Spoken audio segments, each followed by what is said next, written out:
Hello, you're watching Rizal's ASEAN with me, Rizal Zulkifli, and this week we'll be looking at one man's crusade to put regional content on the world map.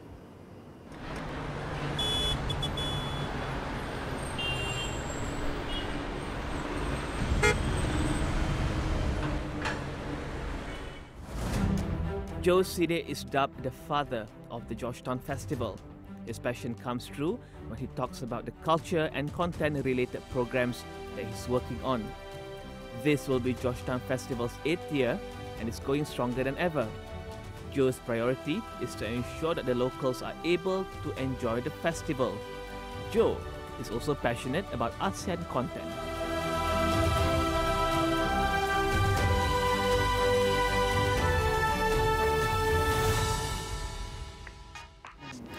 Let's talk about Suara ASEAN and the Georgetown Festival this year. You've mentioned that you've got a lot of ASEAN content previously, but this year you've increased the content for Georgetown Festival. 2014 and 15, I ventured into short films. We did something called Trop Fest Southeast Asia, which is the Southeast Asian version of Trop Fest, which is the largest short film festival. I've always felt that ASEAN was the reason why we're here. I've been traveling a lot, I've been invited to speak a lot. Then when we go, I realized that we cannot stand next to China, Taiwan, Korea, Japan, because we're small. We have no facilities, we have no infrastructure, but if we group ASEAN together, Malaysia, Singapore, Thailand, Indonesia, Philippines, we can be together and then we can stand next to them. So I've always felt that that's the way to go. So for the last few years, I've been working on ASEAN themes and ASEAN content. This year we opened up with Suara ASEAN, which we had singers.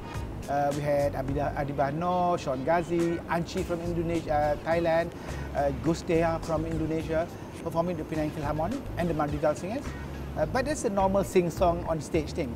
But the more interesting thing is that we had an ASEAN, macam-macam ASEAN market, where we brought in creative entrepreneurs from from Vietnam, Thailand, Burma, Cambodia, Philippines, Indonesia, and they all had market stalls, but these were creative entrepreneurs. Some of them sold up to 20,000 ringgit in the market, selling creative products. From Kuching, from the Penang Women's. We also had a forum called the ASEAN Design Forum, where we invited various ASEAN designers, Kenneth Kobunpo from the Philippines, who've designed for Brad Pitt and Angelina Jolie. He's the son of a cane maker in Cebu, Philippines, and now he's a global name. He works with the raw materials. And then there's Ong Shamugam, who's done New York Fashion Week and Paris Fashion Week from Singapore. I invited the owner of Mayam Gallery. These people to come and talk about the aspect of designing for the world. Although we are here, they've managed to do it. Why haven't we? Why did we hear of these names before and these activities before? Is it because the lack of awareness, or is it because there is a sense that these things are a bit exclusive to a certain group of people? I don't think so. I think it's just because there's like, say for instance, films, right? Apichatpong and Brillante from the Philippines have won the Palme d'Or award. And we don't know. We don't even know about our Southeast Asian films. We know about Japanese films, we know about Korean films, we know about Iranian films, but Southeast Asian doesn't seem to be out in our palette. When I was a kid, there were Southeast Asian films in our cinemas. They no longer are. So how are we to know who our filmmakers are? So our market now is limited. Malaysian films, Malaysian market. Singapore films, Singapore market. When it could be 620 million people watching films. And when we talk about things on the ground, the government has always pushed for more ASEAN integration in terms of culture and social integration. But on the ground, things like this are already happening. How do we increase the awareness and the presence of these activities on a regional scale and create more awareness so that more people will go and attend these events? I think it's very hard because, as you see, most of the ASEAN events are so officious. They're held in big grand ballrooms, attended by ministers and all that, and they cut ribbons, but the people on the street don't feel it. You tell a person on the street what is ASEAN, they have no reference to it. So it has to cut across all the barriers. It has to be at the ground level that you promote ASEAN, not at top level, not at government level. Promote it at the ground level through the arts, through businesses, through films, through music, through food. I think it has to go downward ups. It has to be from the ground level. I think that's the only weakness. In fact, I was invited by the ASEAN Secretariat to talk about this. And he says they realize this now, that integration top-down doesn't work. It has to be bottom-up. The people need to feel that we are ASEAN. And you travel quite extensively. When you talk about ASEAN, do people know what you're talking about? Do people, in terms of ASEAN content, do people react and respond positively to what you discuss? Well, I've been very lucky. I've been invited primarily to speak about Georgetown Festival. But I've used that as an anchor platform to say that, hey, when I meet Southeast Asian performers or artists, I said, we have to work together. Because they know it too. You go to China, you go to Japan, you go to Korea. I speak there and I see that, my God, they're so far ahead. They've got government infrastructure, they've got government funding. And we're so far behind in some ways, but we have talent. So I feel as if we get together and work together and use it as a collective platform, 620 million people makes a strong platform. Right now, if you look at ASEAN, what's the narrative? What's the number one or top 3 narratives that you can share with us when you look at the ASEAN and you look at the different countries in ASEAN? I would say that one of the strongest narratives would be the threats that bind us. I think I would certainly like to study how the threats, I mean, like we had something called Laksa of the region, LOTR. We brought in all the Laksas and you find similarities and difference. I want to go back into history, Ramayana for once, how it influenced different ports in Southeast Asia, music, design, what are the similarities and what's the difference, rattan, how we use rattan and how Indonesians use rattan. Is there a difference? I think that's how I want to try to connect ASEAN. The narrative would be about people, places, history and material. Should there be one ASEAN content, one homogeneous attempt to brand ASEAN as one entity, or should we celebrate the differences in ASEAN? I think we should celebrate the differences in ASEAN. It's like celebrating India. India is vast, layered with all the indigenous people. Why are we putting them all in one? You know, it's like even Sarawak. Sarawak is beautiful because it's a melting pot of different races, indigenous groups.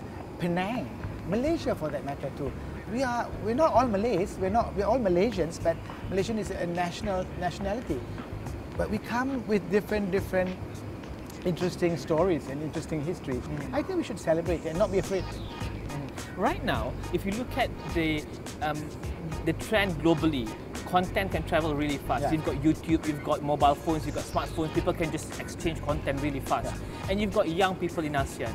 Do you see potential for great content to come out of this region? And how do we do that? Yes, if you look at like an online content, Philippines and Indonesia really have very strong, their music and all that. I think if we sit together and work out that, hey, let's join forces, let's do world domination. Let's ASEAN, like I said, my goal post is New York 2018-19. I'm commissioning a dance called Kulit, based on Wayang Kulit, that I want to take to New York. Done by one of the top 3 dancers in the world. And that's how I think you tell a story of who you are. Instead of getting people to beg people to come and see a show, you want people to come and pay to see a show. If I bring a show to Lincoln Center, I don't want to invite government officers. I want people to pay to come and see the show. So on that basis, I think we can. But again, you're taking that content to the Lincoln Center and not any, big cities in ASEAN. No. I think, of course, ultimately it will be an ASEAN rotation. But the idea of going to Lincoln Center or Paris or London Design Biennale next year is because then you have a goalpost. Then as a collective, you look at the goalpost and say, okay, that's where we want to go. But if you tell me that, hey, let's go to Singapore next year, maybe the goalpost is not so hot. But is it also an ASEAN thing to be only accepting of things when it's already famous or it's well known in the West? I think this is in every country. You'll find that most, even film directors and all that, tell you that they become famous overseas, then their own local people accept them. Singers too, That's the nature of all of us. I disagree that the West is better than us.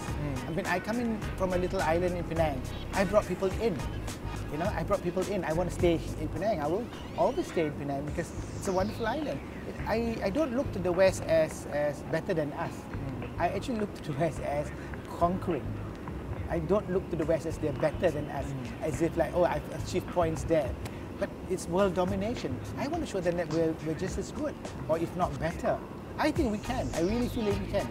Historically, we've got thousands of years of narratives and stories.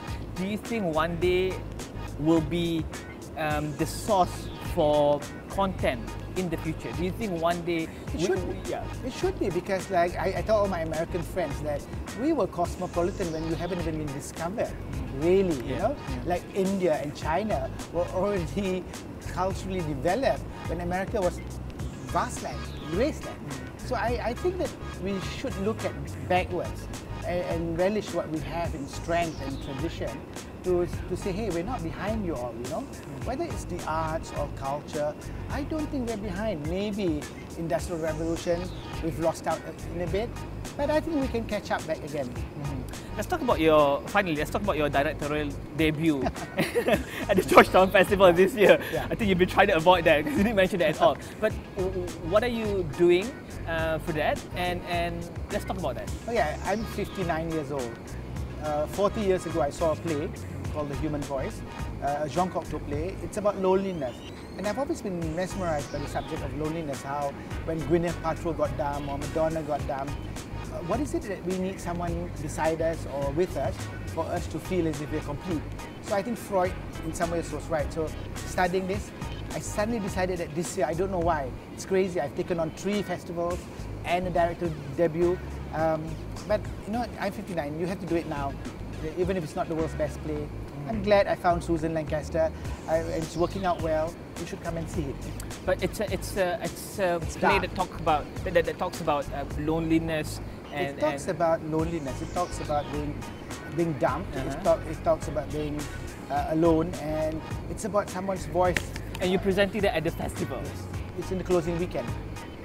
Oh. It's a small play. But it's something that I've been very passionate about. I've been very lucky. Everything that I wanted to do, I've managed to do. I get these ideas that I file up in my head for 40 years, and it comes out. You know? And that's all the time we have for this week's episode of Rizal's ASEAN. Tune in again next week for more insights into ASEAN and the mind behind ASEAN success. Rizal Zulkifli, Rizal's ASEAN.